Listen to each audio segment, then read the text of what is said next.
Olá, combatentes do Norte da Guerra. Muita gente está escrevendo para cá, né, para saber como é que está essa situação da Venezuela e qual a posição do Brasil. Bom, vamos dividir primeiro o assunto, né? Primeiro a gente precisa esclarecer o que está acontecendo. A Venezuela pretende uma região, né, que hoje pertence à Guiana. Essa região, na verdade, ela foi, os ingleses tomaram posse dela quando a Guiana era uma colônia, né? E existe todo esse imbróglio, todo esse litígio aí, apesar dos tratados internacionais, a situação não fica muito clara não, porque muitos desses tratados, quando foram assinados, né, o foram assim sob a sombra das canhoneiras. Então hoje o pessoal, como a situação mudou, tem muita gente que está querendo rever isso, e principalmente também no caso da Venezuela, para incomodar um pouco os Estados Unidos. Aquela região é riquíssima em petróleo e outros recursos naturais e é pouco habitada, né? Então tem uma rede de estradas muito pobre, né? Então vai ser uma situação bastante complicada para a Venezuela, para Guiana, perdão. A Venezuela fez um referendo recentemente, né? E a população, na sociedade, aprovou a anexação, né? Vamos dizer o seguinte, a retomada de posse aí, né, do Essequibo. Vamos ver como é que isso vai evoluir. Aí a gente precisa entrar, né, na questão do Brasil. A gente precisa dividir essa questão em vários temas. Primeiro, com relação à mediação brasileira. Então a gente já vê essa imprensa negacionista aí, né, dizer que o Brasil não tem condições de mediar. Tem sim. E eu vou explicar por quê.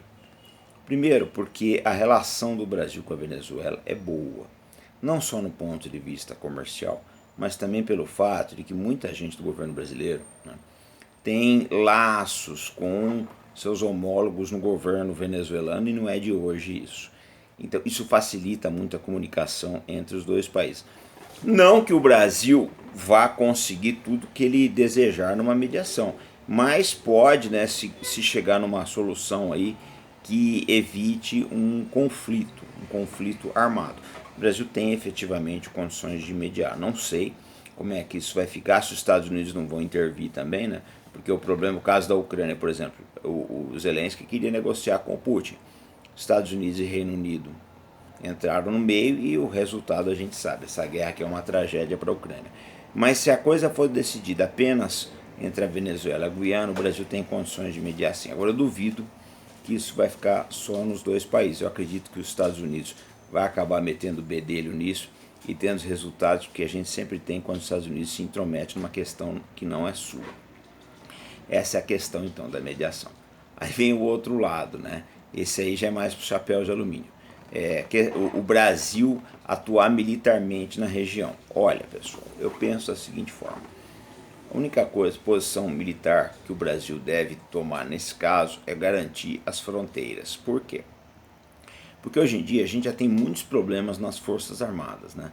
Problemas aí materiais, a gente está tentando modernizar essas forças, né? Tivemos um desgaste político nos últimos anos aí, que eu não vou nem entrar no mérito aqui, porque senão vai ficar muito chato o vídeo, o pessoal começa a comentar, levar para o lado da política interna, e a gente não... Acho que isso aqui não é o escopo do canal.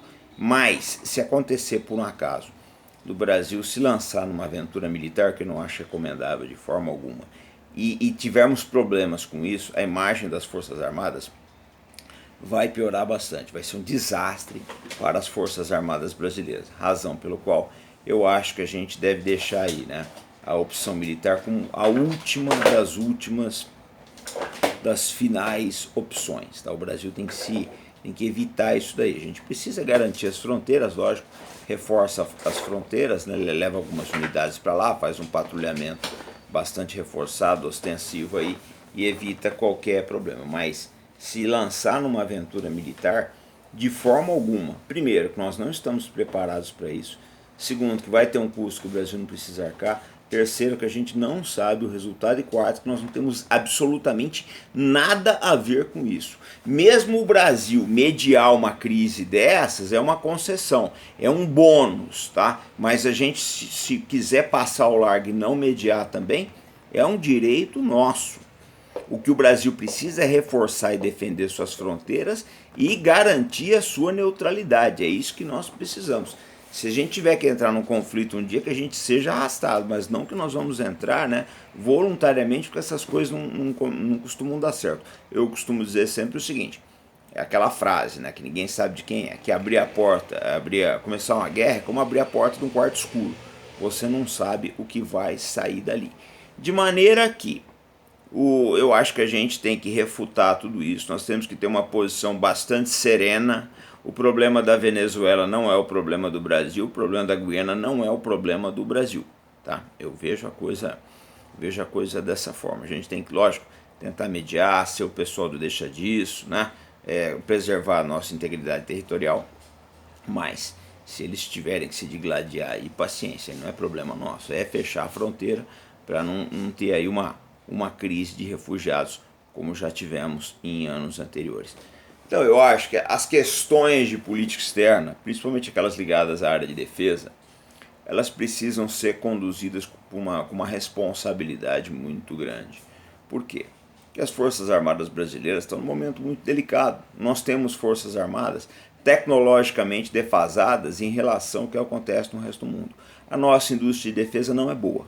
É uma verdade. O pessoal fala, a Embraer exporta avião. Sim, a gente exporta avião e importa um monte de coisa.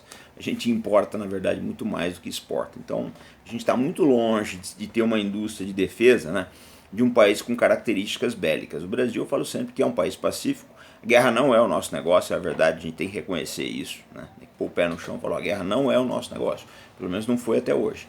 A gente não trata essas questões de forma séria. É preciso reconhecer isso, porque se a gente não reconhecer, nós vamos acabar fazendo algum tipo de bobagem, né? E essa questão da Venezuela é uma excelente oportunidade para a gente acabar fazendo uma bobagem, se lançar numa besteira aí e acabar piorando as coisas, que já não estão muito bem. Então essa é a nossa análise, né? Para onde as coisas vão, olha, eu não sei.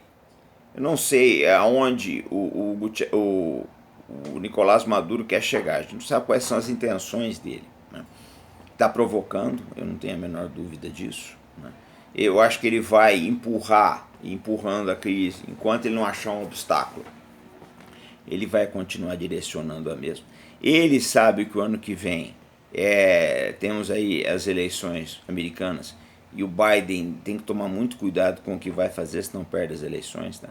E a gente não pode esquecer que os Estados Unidos já estão envolvidos em duas grandes guerras, né? Na Ucrânia e em Gaza. A última coisa que eles precisam é um conflito aqui na região da Venezuela. Mas a gente tem que lembrar uma coisa. Joe Biden é um presidente que já perdeu uma guerra do Afeganistão.